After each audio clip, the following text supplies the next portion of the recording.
अस्सलाम वालेकुम स्टूडेंट्स। बहुत सारे स्टूडेंट्स ने ज्वाइन कर लिया है। मज़ीद स्टूडेंट्स जो है वो ज्वाइन कर रहे हैं कुछ। वालेकुम अस्सलाम।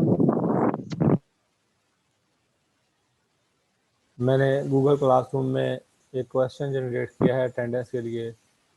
आप सब लोग अपनी अटेंडेंस जो है वो गूगल क्लासरूम पे मार्क कर सकते हैं। वहाँ पे जस्ट आपने येस और नो में से किसी एक ऑप्शन को सिलेक्ट करना है। ऑब्वियसली आप येस को सिलेक्ट करेंगे। No need to comment there. कोई आपने ऐसे कमेंट नहीं करना। कमेंट करते हैं उसका अलग से फिर नोटिफिकेशन आता है मुझे। तो आपने जस्ट येस और नो में से ऑप्शन सेलेक्ट करनी है, आपकी अटेंडेंस मार्क हो जाएगी। Right sir. मैंने गूगल क्लासरूम पे इसके अलावा आप लोगों के लिए एक बुक शेयर की है, development economics by Michael Todaro and Smith. हमारा मेजर फोकस जो है वो इस बुक पे होगा, लेकिन ये एक ब्रॉड बेस्ड कंसेप्ट है। हमने आउटलाइन को फॉलो करना है। तो जो आउटलाइन में टॉपिक्स होंगे, अगर वो बुक में नहीं भी मिलेंगे तो हम किसी और सोर्स से उसको स्टडी करेंगे। However, your recommended book is development economics by Michael P Todaro. मैंने गूगल क्लासरूम पे उसकी सॉफ्ट फॉर्म जो है वो शेयर कर दी है। जो लोग इजी हैं सॉफ्ट फॉर्म में पढ़ने में, वो यहाँ से इसको फॉलो कर सकते हैं। अदरवाइज जो है वो परचेज कर सकते हैं, इसे मार्केट में अवेलेबल है।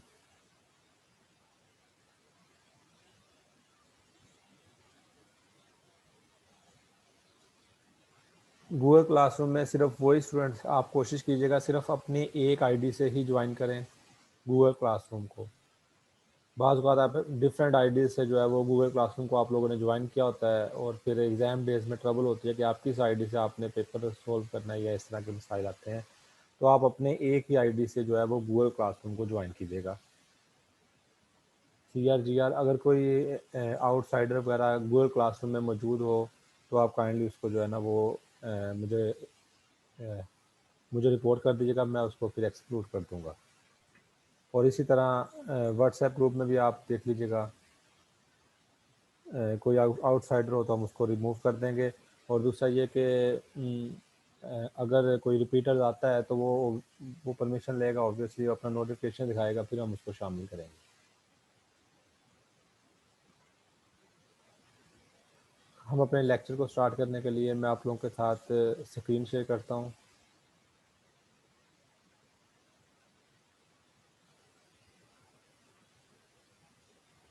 Course title is development economics theory and application. हम इसमें थ्योरीज भी डिस्कस करेंगे और उनकी फर्दर मतलब एप्लीकेशंस क्या हैं इकोनॉमीज़ पे, कंट्रीज़ पे, उनको भी हम जो है वो डिस्कस करेंगे।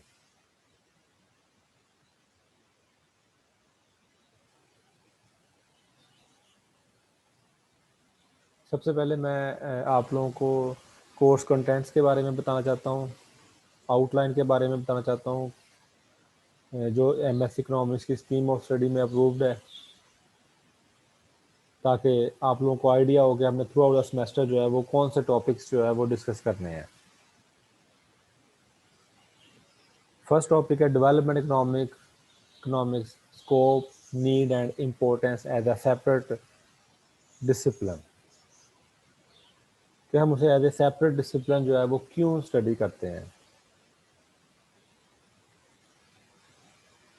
जिसमें हम डेफिनेशन को डिस्कस करेंगे, economic growth versus economic development को डिस्कस करेंगे, identification of development variables, how you can measure the concept of economic development, scope and significance of economic development, characteristics of less developed countries, measurement of economic development and economic growth, per capita income method to measure economic development, quality of life index or human development index method to measure economic development, and characteristics of the developing countries. The next phase of the contents is the major theories in the field of economic development. Classical theories discuss करेंगे हम इसमें। vicious circle of poverty, roast of stages of economic growth, balanced growth theory, unbalanced growth theory, big push theory, new growth theory,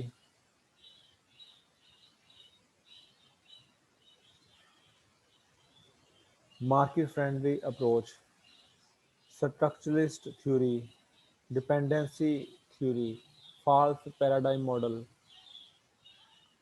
income convergence and divergence hypothesis, new game theory, economic system, capitalism, socialism and mixed economy। ये हम major theories हैं जो economic development में हम discuss करेंगे।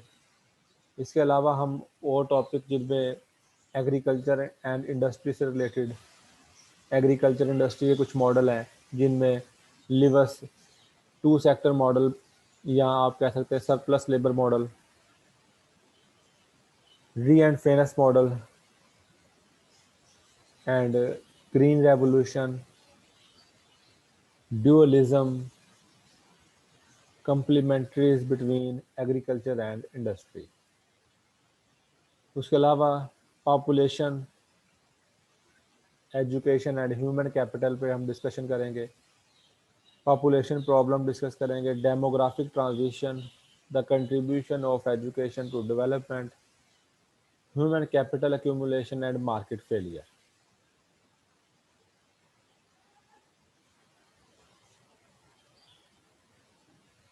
These are the topics that we will discuss in this course throughout the semester. Your recommended book is Economic Development by Tudaro and Smith.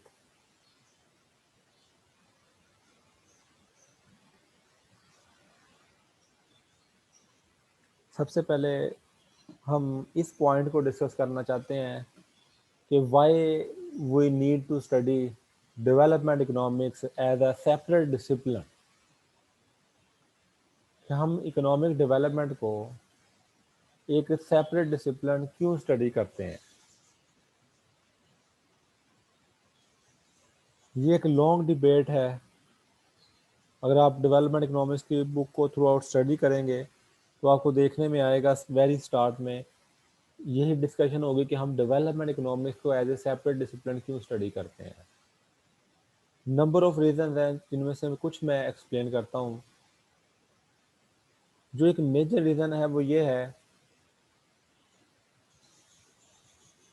कि जितने भी डेवलप्ड कंट्रीज़ हैं, developed economies हैं या advanced economies हैं,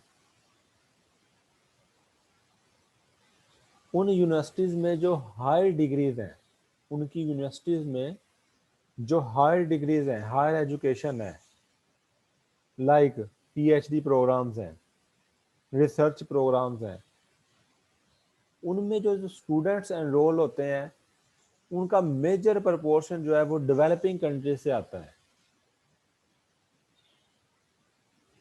तो इसी तरह ये जो एडवांस्ड इकोनॉमीज है या डेवलप्ड इकोनॉमीज हैं, वहाँ पे जो इकोनॉमिक्स के या सोशल साइंसेज के डिसिप्लिन थे, उनकी जो हायर एजुकेशन थी, पीएचडी प्रोग्राम थे या रिसर्च प्रोग्राम्स थे, रिसर्च इन सोशल साइंसेज, रिसर्च इन इकोनॉमिक्स, ये जो रिसर्च की फील्ड थी, पीएचडी फील्ड थी, उनमें जो मेजर प्रपोर्शन था स्टूडेंट्स का वो डेवलपिंग कंट्री से आया हुआ था। और जब डेवलपिंग कंट्री से लोग डेवलप्ड कंट्रीज में जाते हैं तो obviously they feel the difference between the developing country and developed country. वो जहाँ पे पैदा हुए होते हैं, जहाँ पे उन्होंने बेसिक प्राइमरी एजुकेशन अटेन की होती है, उन्हें वहाँ के एनवायरनमेंट में, वहाँ के इकोनॉमिक स्ट्रक्चर में, वहाँ के सोशल स्ट्रक्चर में, और जहाँ पे वो हायर एजुकेशन अटेन करने आए हैं डेवलप्ड कंट्री में, एडवांस कंट्री में, वहाँ के सोशल स्ट्रक्चर में, वहाँ की इकोनॉमिक कंडीशन में ह्यूज डिफरेंस नजर आता है हमें। और जिस तरह मैंने कहा कि वहाँ पे हायर डिग्रीज में, हायर एजुकेशन में जो स्टूडेंट्स एनरोल्ड होते हैं वो ज़्यादातर डेवलपिंग कंट्रीज से आए होते हैं. So these student stressed to teach economic development as a separate subject, as a separate discipline, क्योंकि वो वेरिएशन फील कर रहे होते हैं, वो डिस्पैरिटी फील करते हैं, वो डिफरेंस जो है वो देखते हैं कि डेवलपिंग कंट्रीज में इकोनॉमिक पॉइंट ऑफ व्यू से और डेवलप्ड कंट्रीज में क्या डिफरेंस है. वो सिर्फ इकोनॉमिक्स नहीं, वो सोशल पॉइंट ऑफ व्यू से, वो पॉलिटिकल पॉइंट ऑफ व्यू से जो है वो डिफरेंस फील करते हैं. तो उन्होंने जोर दिया कि डेवलप्ड कंट्रीज में उन्होंने जोर दिया कि यूनिवर्सिटीज में जो है इकोनॉमिक डेवलपमेंट का एक सेपरेट डिसिप्लिन इंट्रोड्यूस करवाया जाए,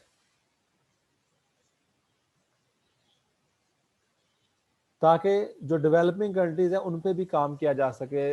ऑब्वियसली ये रिसर्च डिग्रीज होती हैं, तो जब रिसर्च करेंगे इकोनॉमिक डेवलपमेंट इश्यूज पे तो वो फ्री जो बेनिफिशियल होंगे डेवलपिंग कंट्रीज के लिए और as well as developed countries के लिए भी वो बेनिफिशियल होंगे.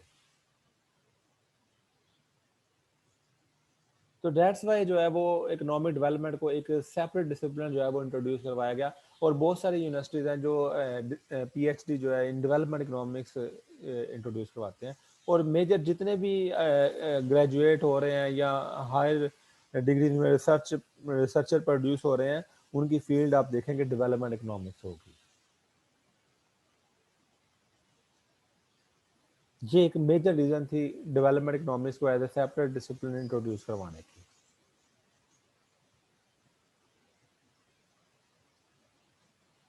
अब हम इसकी डेफिनेशन की तरफ आते हैं कि how you can define the concept of economic development. ये इसके बारे में मैं खुद अपने पास से कुछ कहना चाहूँगा कि इकोनॉमिक डेवलपमेंट जो है ये एक टर्म नहीं है जिसे हम ऐसे पकड़े और डिफाइन कर दें. ये कोई फॉर्मूला नहीं है साइंस का जिसको हम फौरी तौर पर एक लाइन में जो है वो डिफाइन कर दें कि H2 और O को मिलाया पानी बन गया. ये एक फार्मूला है, ये इसकी डेफिनेशन है. ऐसा नहीं है. ये एक प्रोसेस है और प्रोसेस जो है वो लॉन्ग टर्म होता है. और एक प्रोसेस में वक्त के साथ साथ इम्प्रूवमेंट्स भी आती हैं. तो इकोनॉमिक डेवलपमेंट एक टर्म नहीं है जिसे हम एक लाइन में या दो लाइनों में हम इसको डिफाइन कर लें. ये एक प्रोसेस है जिसको हम डिफाइन करेंगे और उस प्रोसेस में अब देखेंगे कि फर्दर इम्प्रूवमेंट्स भी आती हैं.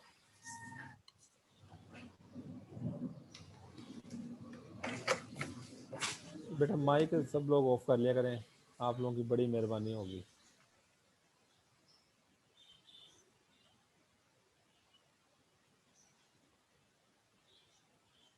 तो ये एक प्रोसेस है, ये एक टर्म नहीं है जिसे हम फौरी तौर पर डिफाइन कर सकें. ये एक प्रोसेस है जिसको डिफाइन करना, और जब हम डिफाइन करने करेंगे उसमें बहुत सारी इंप्रूवमेंट्स भी आएंगी, अमेंडमेंट्स आएंगी. Development can be seen as a process of expanding the real freedoms that people enjoy. Simple है कि अगर आप कहें कि हम जो डेवलप्ड कंट्रीज हैं उन्होंने अगर इकोनॉमिक डेवलपमेंट का लेवल अचीव कर लिया है तो क्या उन्होंने जो है वहां पे आके एक फुल स्टॉप लगा दिया है? क्या उन्होंने मजीद एजुकेशन जो है वो स्टॉप कर दी है? क्या उन्होंने मजीद रिसर्च जो है वो रोक दी है? क्या उन्होंने मजीद आगे बढ़ना जो है वो रोक दिया है? ऐसा नहीं है. वो मजीद एफर्ट कर रहे हैं, मजीद आगे वेलफेयर के लिए या फ्रीडम्स को इंक्रीज करने के लिए या जो लोग बेनिफिट्स अटेन कर रहे हैं उसको इंक्रीज करने के लिए. तो इट मीन्स कि जो डेवलपमेंट है वो एक प्रोसेस है जिसमें हम मजीद इम्प्रूवमेंट्स आती जाएंगी, उसकी डेफिनेशन को मजीद कॉम्प्लिकेटेड करते जाएंगे या मजीद कॉम्प्लिकेटेड भी कह सकते हैं और इम्प्रूव्ड भी कह सकते हैं. तो इट मीन्स कि ये एक प्रोसेस है जिसे हमने अटेन करना होता है. यहाँ पे एक डेफिनेशन जो मैंने सबसे पहले डिफाइन की है, development can be seen as a process of expanding the real freedoms that people enjoy. ये एक प्रोसेस है जो एक्सपेंड करता है रियल फ्रीडम्स को that people enjoy. This definition was presented by professor Amrita Sen, Nobel prize holder in economics. ये काफी आगे की डेफिनेशन जो है मैंने काफी पहले बोली है। हम आहिस्ता आहिस्ता इस डेफिनेशन पे पहुंचेंगे स्टेप वाइज कि किस तरीके से ये इकोनॉमिक डेवलपमेंट को डिफाइन किया गया। उससे पहले हम एक, अब वेरी बेसिक से स्टार्ट हो रहे हैं, उससे पहले हम एक डिफरेंस स्टडी करेंगे, that is the difference between economic growth and economic development.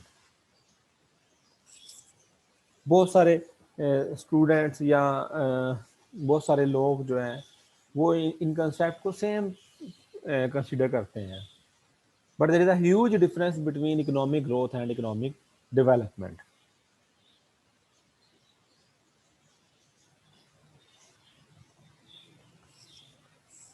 There is a huge difference between economic growth and economic development. Economic growth क्या है बेसिकली, कोई बता सकता है आप में से? जी, आप में से कोई बताएगा व्हाट इज इकोनॉमिक ग्रोथ? सोना नहीं है अभी, जागना है, क्लास आप लोगों ने अटेंड करनी है। अगर आप सो के बेटा हैंड फ्री लगाया, अटेंडेंस लगाया, ठीक है, क्लासेस दी, इसमें आप लोगों का नुकसान है। ये जो ऑनलाइन क्लासेस अरेंज की गई हैं, ये खुशी से अरेंज नहीं की गई, मजबूरी है। और पूरी वर्ल्ड में ये क्राइसिस चल रहा है, सिर्फ पाकिस्तान में या सिर्फ आपकी यूनिवर्सिटी में नहीं है। तो इसलिए जो है ना, थोड़ा सा आप रियलिटी को फेस करना सीखें और जो मैक्सिमम एफर्ट हो सकती है वो करें, अपनी एजुकेशन को डिस्टर्ब ना करें आप। व्हाट इज इकोनॉमिक ग्रोथ, बता सकता है कोई?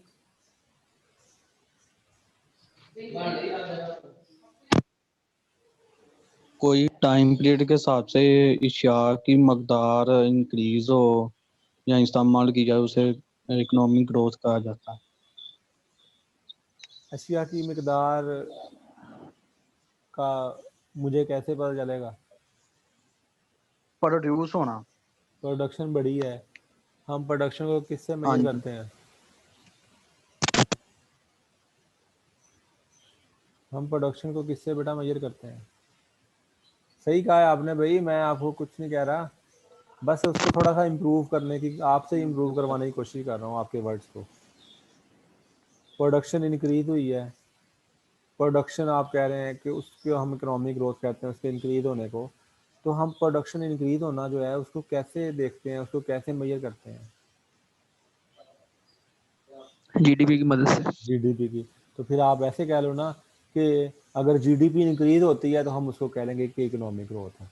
वो फिर वो पता लगेगा कि एक इकोनॉमिक्स का बच्चा बोल रहा है इकोनॉमिक्स का स्टूडेंट बोल रहा है, ठीक है। Increase in real GDP is called economic growth. ऐसे हम कह सकते हैं ना, जैसे ये वही पॉइंट है जो आपने बोला है, बस मैंने थोड़ा सा उसको इम्प्रूव किया है, ठीक है। आपने कहा कि गुड्स एंड सर्विसेज बढ़ने से, उनकी प्रोडक्शन बढ़ने से, तो गुड्स एंड सर्विसेज की जो प्रोडक्शन है वो किस में मेजर करते हैं हम? जीडीपी में, वो उसकी वैल्यू मेजर करते हैं हम। जीडीपी में उसकी वैल्यू हम मेजर करते हैं। GDP is the final value of all goods and services produced with in the boundaries of a country in a given year. तो एक साल में जो कुछ इकोनॉमी में प्रोड्यूस होता है, उनकी जो फाइनल वैल्यूज हैं उनको हम जीडीपी बोलते हैं।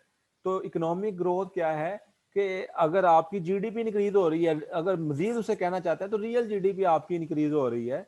रियल जीडीपी आप समझते होंगे जिसमें production of goods and services में इजाफा होता है, ना कि सिर्फ प्राइसेस में इजाफा हो। तो ये इकोनॉमिक ग्रोथ कहलाती है।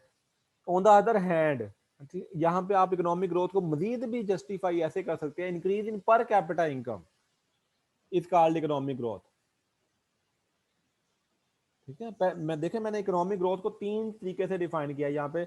सबसे पहला मेथड है increase in GDP is called economic growth.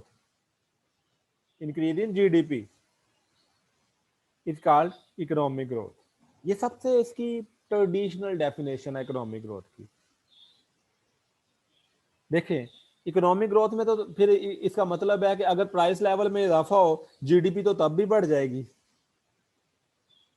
जबकि production of goods and services तो वही रही है, तो फिर इकोनॉमिक ग्रोथ होगी या नहीं? तो फिर हमने उसकी डेफिनेशन को सेकंड स्टेज में कन्वर्ट कर दिया, इंप्रूव कर दिया। Increase in real GDP is called economic growth. Increase in real GDP. अब हमने यहाँ पे कह दिया है कि प्राइस लेवल को हमने निकाल दिया है और हमने कहा है कि production of goods and services में इजाफा हो तो that is called economic growth. अब production of goods and services में इजाफा हो, लेकिन साथ में क्या पता पॉपुलेशन भी बढ़ती जा रही हो, तो पॉपुलेशन बढ़ने की वजह से production of goods and services बढ़ रही हो, तो फिर हमने यहाँ पे थर्ड वर्जन इंट्रोड्यूस करवा दिया, increase in per capita income is called economic growth. अब उसमें हमने पॉपुलेशन वाला फैक्टर भी निकाल दिया। पर कैपिटा जीडीपी का फॉर्मूला है per capita GDP is equal to real GDP divided by population. हमने जीडीपी को पॉपुलेशन पे डिवाइड कर दिया है, तो वो आ जाएगा पर कैपिटा जीडीपी। और अगर अब इसका मतलब है कि अगर आपका जीडीपी ग्रोथ रेट जो है वो 2% है और पॉपुलेशन ग्रोथ रेट भी 2% है, तो आपकी पर कैपिटा इनकम जो है वो उसमें क्या इजाफा होगा, बता सकते हैं? अगर आपका जीडीपी ग्रोथ रेट भी 2% हो, आपका पॉपुलेशन ग्रोथ रेट भी 2% हो, तो पर कैपिटा इनकम में कितना इजाफा होगा? विजिलेंट नहीं बैठे, कोई इजाफा नहीं होगा। कोई इजाफा नहीं होगा, बिल्कुल सही है। जितनी आपकी रियल जीडीपी बढ़ी है उतनी ही आपकी पॉपुलेशन बढ़ गई है, तो पर कैपिटा इनकम में कोई इजाफा नहीं होगा। ठीक है, तो पर कैपिटा इनकम में तब इजाफा होगा जब increase in real GDP growth rate is greater than the population growth rate. तो हमने ये थर्ड वर्जन, मतलब पहले फेस में हमने कहा increase in GDP is called economic growth, फिर उसको हमने खुद ही क्रिटिसाइज कर लिया कि इसमें तो जब प्राइस लेवल बढ़ेगा तब भी जीडीपी इकोनॉमिक ग्रोथ हो जाएगी। फिर हमने उसको इंप्रूव कर लिया by saying that increase in real GDP growth rate is called increase in real GDP is called economic growth. फिर हमने उसके में पॉपुलेशन के फैक्टर को शामिल का नजर आया हमने, फिर उसको भी हमने निकालना चाहे, उसके लिए हमने कहा increase in per capita income is called economic growth. So जो इसकी लेटेस्ट डेफिनेशन है इकोनॉमिक ग्रोथ की, सिर्फ डेवलपमेंट की बात नहीं कर रहा, वो है increase in per capita income. और increase in per capita GDP कह लें या जीएनपी कह लें, कोई बात नहीं है, is called economic growth. Increase in per capita GNP या GNI is called economic growth. On the other hand, economic development is a broad-based concept. Economic growth is only the one component of economic development. ये सिर्फ एक component है economic development का। तो ये ऊपर एक डेवलपमेंट की डेफिनेशन भी दी गई है, लेकिन हम इसको डिफरेंट स्टेजेस में इकोनॉमिक डेवलपमेंट की डेफिनेशन की तरफ जाएंगे। मैं अभी उसको डिफाइन नहीं कर रहा, हम एक सीक्वेंस से उसकी तरफ जाएंगे।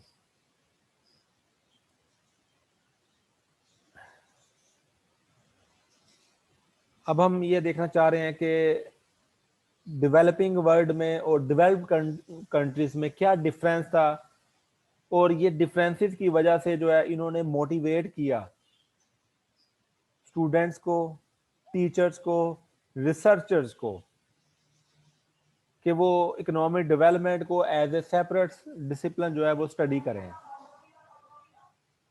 How peoples live, some live in comfortable homes with many rooms.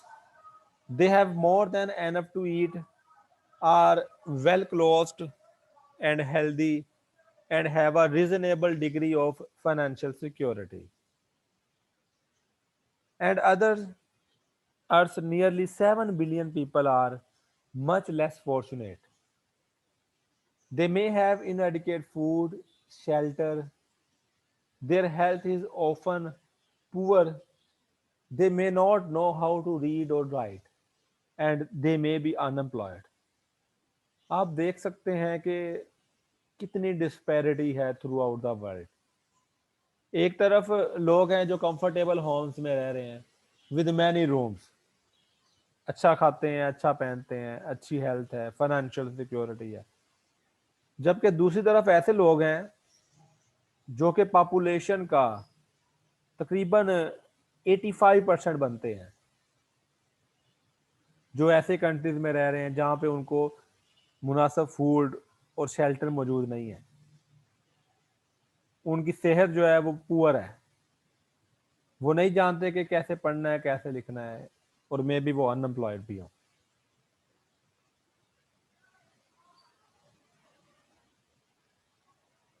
Over 40% of the world population lives on less than $2 a day, part of a condition of absolute poverty. Poverty के chapter में ये इसको हम in depth पढ़ेंगे, absolute poverty क्या होती है। तकरीबन वर्ल्ड की पॉपुलेशन का 40% ऐसा है जो डेली $2 भी अर्न नहीं कर पा रहा। पॉपुलेशन का दुनिया में 40% ऐसा है जिनकी इनकम जो है वो $2 अ डे से भी कम है। हम एब्सोल्यूट पॉवर्टी को ऐसे भी डिफाइन कर सकते हैं, a situation of being unable to meet the minimum levels of income, food, clothing, health care, shelter and other essential. अगर हम basic necessities of life fulfil नहीं कर पाते तो हम पुअर हैं, एब्सोल्यूट पॉवर्टी में आएंगे।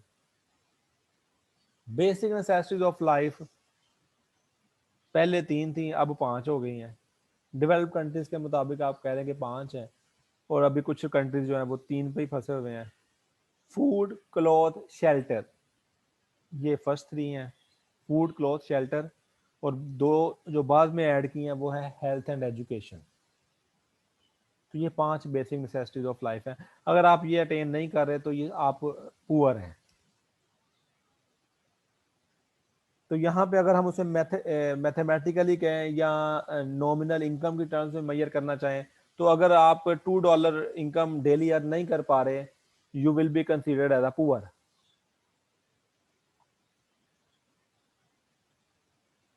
So over 40% of the world population lives in less than $2 a day.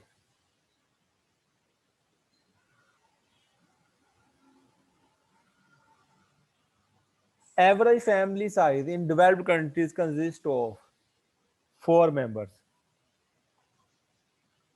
maybe 3 members, with an annual per capita income over $50,000.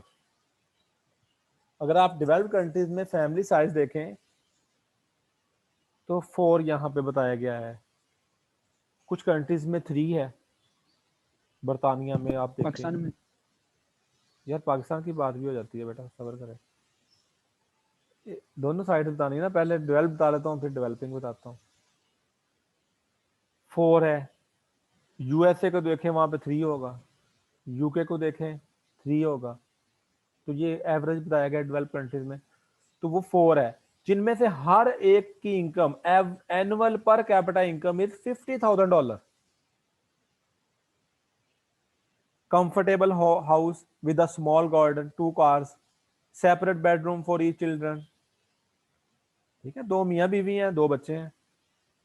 both children would be healthy and attending school, variety of careers, an average age of 78 years। ये average बताइए develop countries की। आप USA की देख लें, more than 80। आप Norway Denmark की देखें, 89 ईयर्स एवरेज एज है।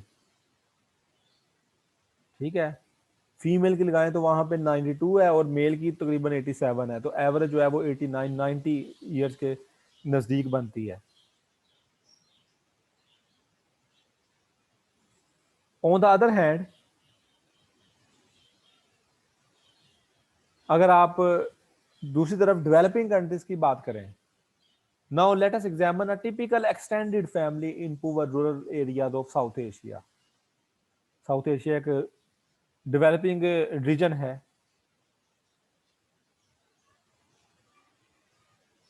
The household is likely to consist of 8 or more people. Family size है 8 साउथ एशिया का। पाकिस्तान का भी देखें तो तकरीबन 6.5 है। अब 6.5 का क्या मतलब होगा कि 6.5 बच्चे हैं, 6.5 फैमिली साइज है, एवरेज है ना, एवरेज निकाली गई है, तो 6.5 है पाकिस्तान का। तो साउथ एशिया में अगर देखा जाए तकरीबन 8 और मोर पीपल जो है वो एक फैमिली में आते हैं, including parents, children, grand parents, some aunt and uncle and so on, and have a combined real per capita income of $1,000। अगर हम पाकिस्तान की बात कर लें, पाकिस्तान की रियल पर कैपिटा इनकम कितनी है बताएं?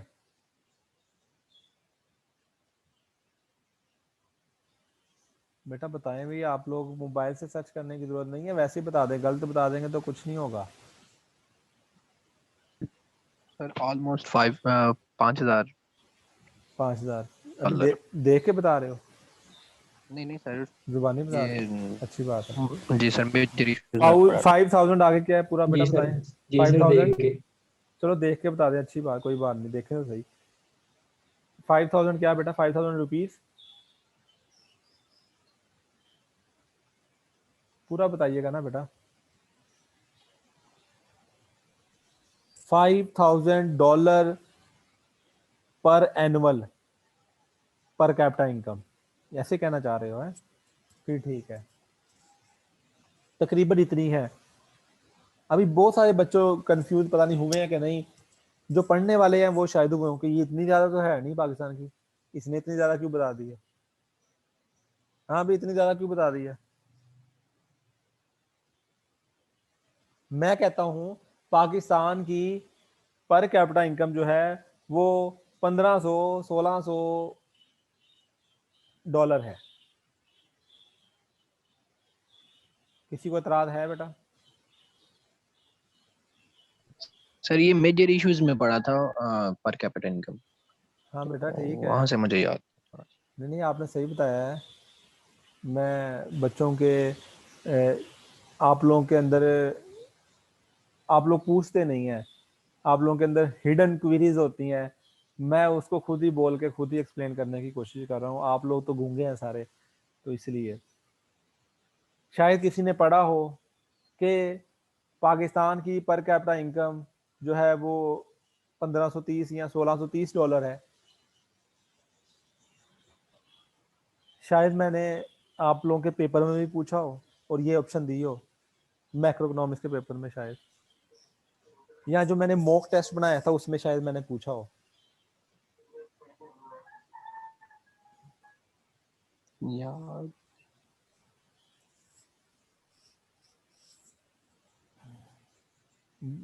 बच्चे एक्टिवली नहीं पार्टिसिपेट करते हैं, सोए सर होते हैं याद सारे। नहीं है, बाकी आप बता दें। आप तो बेटा कर रहे हैं, बाकियों की बात कर रहा हूँ, बाकी सारे सोए हुए हैं। आपकी क्लास में कितने बच्चे फेल हो गए हैं पता है आप लोगों को? नहीं सर, जागे हैं सर। फेल कितने हो गए हैं ये पता सर है? कितने हुए सर? आपको पता नहीं, रिजल्ट नहीं देखा अभी? रिजल्ट सर अभी तक आया ही नहीं है, आए नहीं फाइनल है, रिजल्ट तो आया ही नहीं कोई है अभी। ऊपर से उतर के आना है ना। आप लोगों को खुद अच्छा मार्क्स जमा नहीं करने आते ना, मिड के सबको पता है, फाइनल के सबको पता है, उनको जमा ही नहीं करने आते, तो सबका ही फेल होना बनता है भाई। मिड जी के सर, नंबर पता है 15-16 आपको हैं, और फाइनल के भी पता है, आप जमा करके जो है वो फाइनल रिजल्ट नहीं बना सकते हैं। 15-16 उस फेल हिसाब हैं। से तो वो फेल ही जो है। वो फेल, हाँ उस उस हिसाब हिसाब से से। फेल ही है। हाँ फिर जो फेल हुए वो इसीलिए फेल होते हैं कि वो एक्टिवली पार्टिसिपेट नहीं करते। अगर उनके पास कोई क्वेश्चन होता है तो वो अपने अंदर ही क्वेश्चन को दफन कर लेते हैं कि अंदर ही रहे बस। कबर बन जाती है। हाँ तो ऐसे ही बनानी है डरते हैं आप सर। लोगों ने, पता नहीं क्या करना है। जो नॉमिनल पर कैपिटा इनकम है वो 1,600 डॉलर है, ठीक है। और अगर परचेजिंग पावर पैरिटी के लिहाज से देखी जाए तो वो तकरीबन 4600-4700 5,000 कह रहे हैं जो हम, तकरीबन $5,000 है, ठीक है। परचेजिंग पावर पैरिटी के 45 लिहाज है। से, रियल इनकम के लिहाज से नॉमिनल जो है वो $1,600 है, ठीक है। अगर हम नॉमिनल की ही बात कर ले तो हमारी $1,600 है, और नॉर्वे और डेनमार्क की तकरीबन $99,000 है, ठीक है। यूएसए की तकरीबन जो है वो, यूएसए की तकरीबन जो है वो 72-73 थाउजेंड डॉलर पर कैपिटा इनकम है। लग्जमबर्ग की $1,20,000 जो है वो पर कैपिटा इनकम है। ठीक है, अब देखें कहाँ $1,20,000, कहाँ जो है वो $1,600। तो ये ह्यूज डिफरेंस आपको नजर आएगा पर कैपिटा इनकम में देखने में, डेवलपिंग कंट्रीज में और डेवलप कंट्रीज में।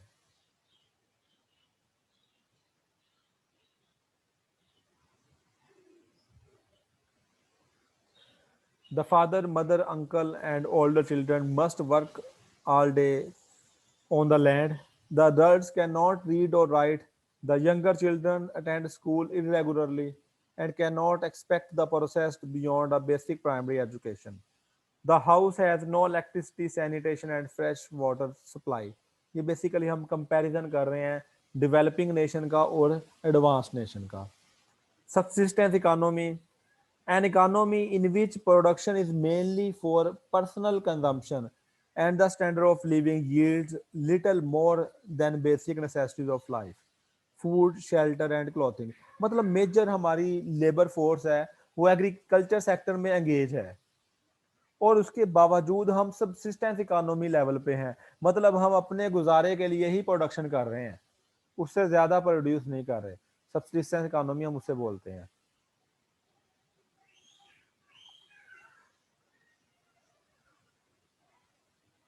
और इसके अलावा मैं एक और डिफरेंस हाईलाइट करना चाहता हूं कि जो डेवलपिंग कंट्रीज हैं उनका मेजर ऑक्यूपेशन जो है वो एग्रीकल्चर सेक्टर है। उनकी लेबर फोर्स का मेजर प्रोपोर्शन जो है वो एग्रीकल्चर सेक्टर में काम करता है, जबकि जो डेवलप्ड इकोनॉमी है उनका मेजर प्रोपोर्शन जो है वो इंडस्ट्रियल सेक्टर में काम करता है। हमने स्टार्ट किया है जो है वो आज के लिए इतना ही काफ़ी है। आहिस्ता आहिस्ता हम स्पीड पकड़ते जाएंगे। आप लोग आज अपनी बुक को कंसल्ट कीजिएगा, बुक को भी कंसल्ट कीजिएगा और जितना हमने पढ़ा है वो भी कंसल्ट कीजिएगा। ठीक है, मैं एट द एंड जी जब सर। हमारा ये कंप्लीट, मैं आपसे स्लाइड्स बाद में शेयर कर दूंगा जैसे ये कंप्लीट होगा, तो आप लोग बुक कंसल्ट कीजिएगा, आउटलाइन को कंसल्ट कीजिएगा और जितना आज हमने स्टडी किया है इसको ज़रूर कंसल्ट कीजिएगा। आज के लिए इतना ही काफ़ी है, फर्दर आहिस्ता आहिस्ता हम इसको